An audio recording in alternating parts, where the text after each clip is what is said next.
안녕하세요. 오늘 저희가 함께 살펴볼 자료는 바로 드럼스틱 잡는 법, 파지법에 대한 글입니다. 이게 드럼 연주의 정말 기본이잖아요. 네, 맞아요. 가장 처음 배우는 것 중 하나죠. 그래서 이 자료들 보면서 다양한 파지법 종류랑 또 특징들, 핵심만 좀 제대로 알아보려고 합니다.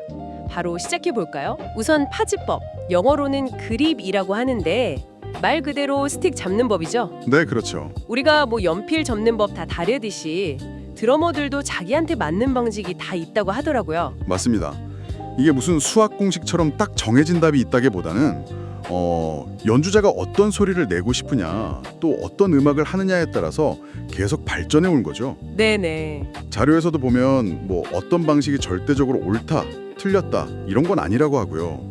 크게 보면 한 두 가지 기본 틀로 나눌 수 있다고 해요. 매치드 그립이랑 레귤러 그립. 아, 매치드 그립, 레귤러 그립. 그럼 가장 많이들 쓴다는 매치드 그립부터 한번 볼까요? 양손을 똑같이 잡는 방식이라고 하던데요. 네, 맞아요. 양손 모양이 같아서 아무래도 좀 더 직관적이죠. 처음 배우기도 쉽고요. 손목을 위아래로 움직여서 치는 방식에 좀 더 유리한 형태라고 보시면 돼요. 근데 이게 또 재밌는 게 이 매치드 그립 안에서도 또 세 가지로 나뉜다고요? 아, 네, 맞습니다. 그 손등의 각도, 이걸 기준으로 또 나눠요. 점원 그립, 아메리칸 그립, 그리고 프렌치 그립. 이렇게요. 오, 점원, 아메리칸, 프렌치, 각도라. 그럼 점원 그립은 어떤 각도인가요? 점원 그립은 손등이 거의 바닥이랑 평행하게 한 0도에서 15도 그 정도 각도예요. 거의 평평하게 잡는 거네요. 그렇죠. 이렇게 하면 손목을 위아래로 크게 움직이기 좋아서 좀 파워풀하고 묵직한 소리 내는 데 좋아요. 그래서 보통 록이나 팝음악 하시는 분들이 많이 쓰죠. 아, 손목 스냅을 강하게 쓰는 방식이군요. 힘. 네, 힘이죠. 그럼 프렌치 그립은 이름처럼 좀 다른 느낌일 것 같은데요? 네, 거의 정반대라고 보시면 돼요. 프렌치 그립은 손등이 거의 수직으로 서요. 75도에서 90도 정도. 오, 수직으로요? 네, 이렇게 잡으면 손목보다는 손가락을 좀 더 많이 쓰게 되거든요. 그래서 굉장히 섬세하고 빠른 컨트롤, 그런 게 필요할 때 유리해요. 예를 들면 재즈에서 라이드 심벌 연주할 때 있잖아요. 그런 거요. 아하, 손가락 컨트롤, 재즈. 네, 자료에서도 손목시계 찬 각도를 생각해보면 이해하기 쉽다고 하더라고요. 아, 재밌는 비유네요. 그럼 아메리칸 그립은 딱 중간쯤인가 보네요. 맞습니다. 네, 딱 중간이에요. 한 45도에서 60도 정도 각도로 잡고요. 점원의 파워랑 프렌치의 스피드, 컨트롤, 이 장점들을 좀 균형 있게 쓰려는 그립이라고 할 수 있죠. 균형이군요. 네, 그래서 손목이랑 손가락을 다 같이 활용하기 때문에 뭐랄까 펑크나 퓨전처럼 좀 다이나믹하고 다양한 표현이 필요한 장르, 그런 데서 아주 실용적이죠. 아하, 정리해보면 점원은 파워, 프렌치는 스피드와 섬세함, 아메리칸은 그 중간의 밸런스. 네, 그렇게 이해하시면 딱 좋습니다. 이야, 매치드 그립 하나만 해도 이렇게 세분화되는군요. 그럼 다음으로 넘어가서 레귤러 그립 있잖아요. 이건 양손을 다르게 잡는다면서요? 네, 맞아요. 트레디셔널 그립이라고도 많이 부르죠. 이름 그대로 좀 전통적인 방식이에요. 트레디셔널, 전통적이다. 네, 이게 옛날에 마칭 밴드 아시죠? 군악대 같은. 네네. 거기서 스네어 드럼을 옆구리에 이렇게 비스듬하게 메고 쳤거든요. 그 기울어진 드럼을 치려니까 한쪽 손, 보통 왼손이죠. 네. 이걸 좀 편하게 잡으려고 고안된 방식이에요. 아, 그런 유래가 있었군요. 옆으로 맨 스네어 때문에. 그렇죠. 그래서 보면 한 손은 매치드 그립처럼 위에서 덮어 잡는데 다른 한 손은 약간 손바닥이 위로 가게 해서 스틱을 받치듯이 잡죠. 비대칭이에요. 확실히 매치드랑 완전 다르네요.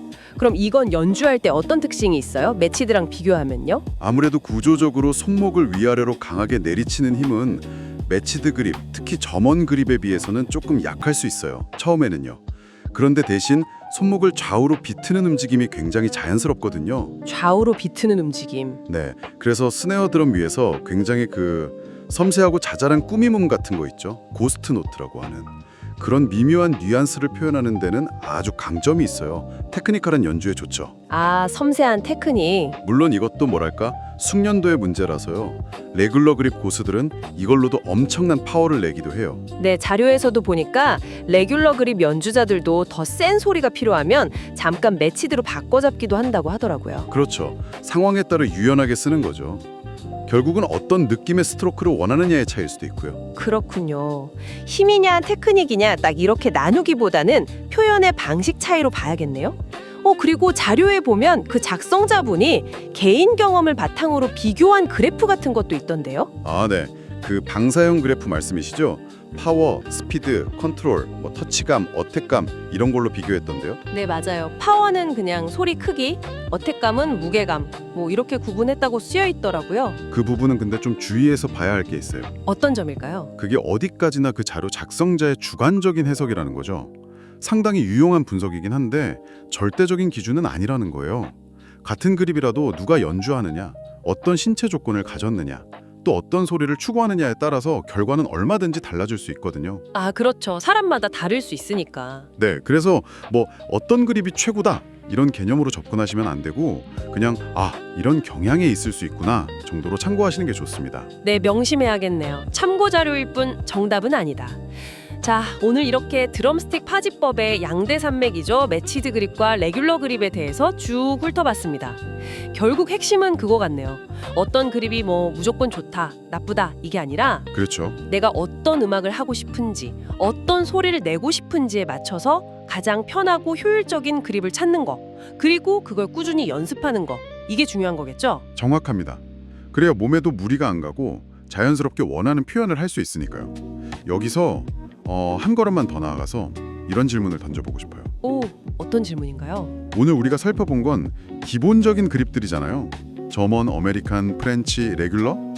그럼 실제 연주할 때는 이 기본 틀 안에서만 움직일까요? 아니면 이걸 좀 변형하거나 막 조합해서 쓰진 않을까요? 아, 그러네요. 연주하다가 그립을 바꾸는 경우도 있을 수 있겠고요. 바로 그거죠. 한번 여러분이 좋아하는 드럼 모듈 영상 같은 거 다시 한번 유심히 보세요. 그냥 잘 친다 이게 아니라 스틱을 어떻게 잡고 있는지, 혹시 연주 중에 그림 모양이 바뀌지는 않는지 그런 걸 관찰해 보는 거죠.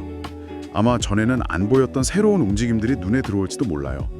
꽤 흥미로운 발견이 될 겁니다.